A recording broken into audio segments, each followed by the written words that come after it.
Hey there! This is Dr. Tracy Potter, PhD, from innergeniushealth.com, and I want to share with you how I accidentally lost 50 pounds without going on a diet after years of dieting in a family of dieters where dieting always failed, because diets always fail people. People don't fail diets, diets fail people. I went to Spain.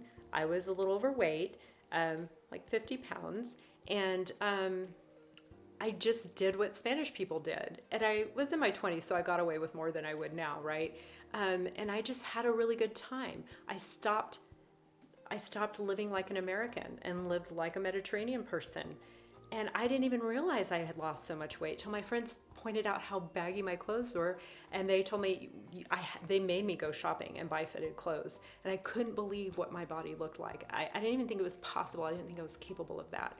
So I want you to know that if you're dieting, it's not going to work. But if you change your lifestyle, if you change the way you live and your environment, then you're capable of anything.